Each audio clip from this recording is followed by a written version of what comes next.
Welcome to this explainer. I want you to imagine a scenario right now. Sudden, total isolation hits your neighborhood. We are so used to the constant, comforting hum of modern life, right?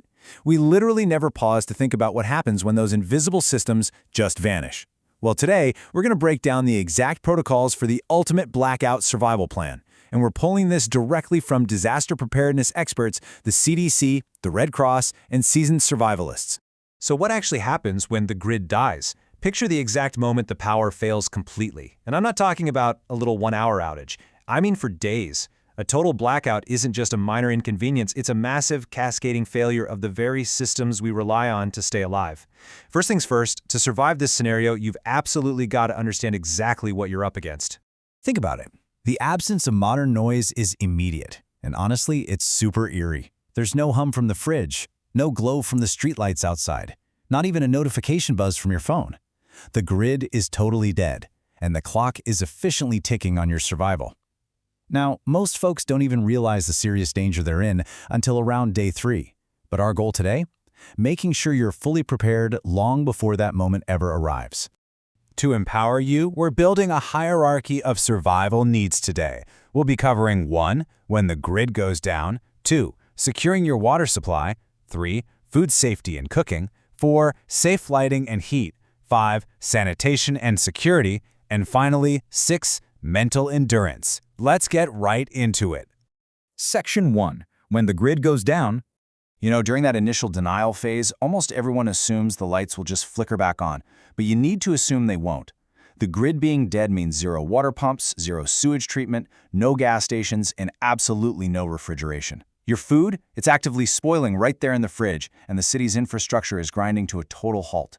Once those high-voltage lines go dead, your immediate environment literally shrinks to the walls of your home, and your resources are strictly limited to whatever you happen to have on hand. Section 2. Securing your water supply.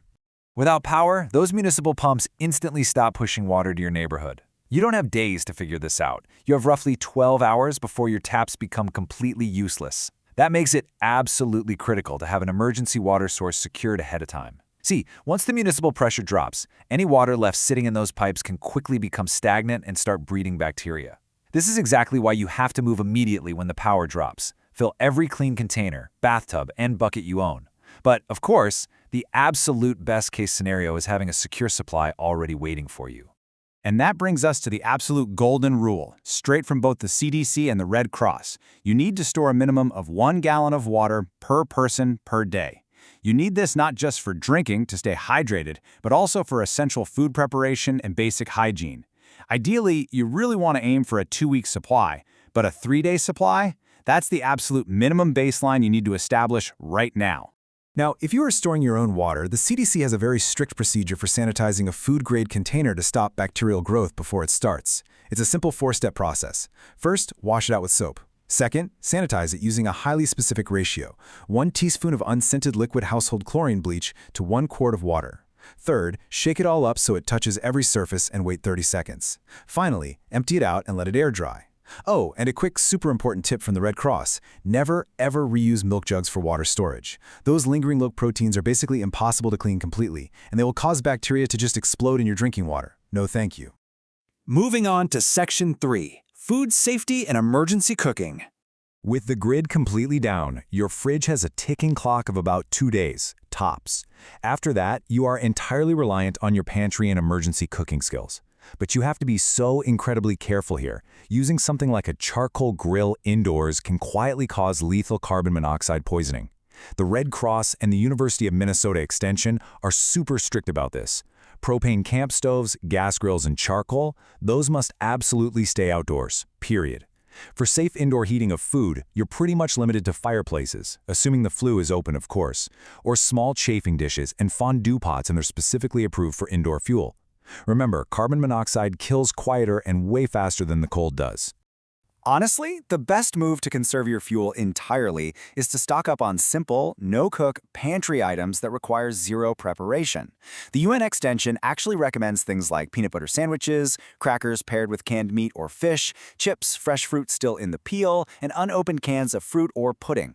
By relying on stuff like peanut butter and crackers, you're saving your incredibly precious fuel and water for boiling and sanitizing instead of wasting it on cooking. And one huge rule of thumb, only prepare what you can eat in a single meal. Without a working fridge, any leftovers sitting at room temperature for over 2 hours become a really serious health risk. Section 4. Safe lighting and heat. When the sun goes down during a blackout, a pitch-black house becomes a genuinely dangerous place. You absolutely need a structured lighting plan to prevent injuries and, frankly, just to maintain your morale. According to the experts at BattleBox, your lighting strategy needs to evolve through 3 specific stages as the outage stretches on. Your immediate response requires an EDC, an everyday carry flashlight, just so you can safely navigate over to your emergency kit. Then, you transition to sustained area lighting. Think LED lanterns that give you 360-degree light without completely draining your batteries right away. Finally, for that long-term grid independence, you're going to want to harvest the sun. Using solar panels and power banks creates an infinite loop of energy for all your critical devices. Now, when those batteries inevitably run low, practical hacks become total lifesavers. Take the DIY water jug lantern, for example. It safely illuminates an entire room without any dangerous open flames. It's actually really cool. You just take a clear or translucent gallon jug of water, turn on your headlamp or flashlight, and point the light directly into the jug. The water catches that intense, narrow beam of light and brilliantly diffuses it into this soft, 360-degree ambient glow. It's just a brilliant way to maximize your limited resources. Section 5. Sanitation and security. Okay, as we enter days 2 through 5 of a total blackout, plumbing completely fails and the desperation in your community is really going to rise. The whole veneer of polite society can wear extremely thin when people are thirsty, hungry, and stuck in the dark. To prevent disease, you've got to manage waste strictly. If you don't have running water, sewage backs up fast. You actually need to dig a latrine at least 200 feet from any water source and make it at least 2 feet deep to avoid diseases like dysentery. Then, on the security front, ensuring your home looks totally uninviting is your absolute best defense against looting. Do not advertise that you're prepared. No blazing lights at night. A house that looks fully stocked is going to get swarmed. You want to make your house look empty, poor, and boring so you just blend right in with the surrounding blackout. And that brings us to Section 6, Mental Endurance in Isolation. Surviving isn't just a physical challenge. It is profoundly mental. When the world outside is completely chaotic, the human mind can break way before the body does. There's this fantastic quote from Admiral William H. McRaven.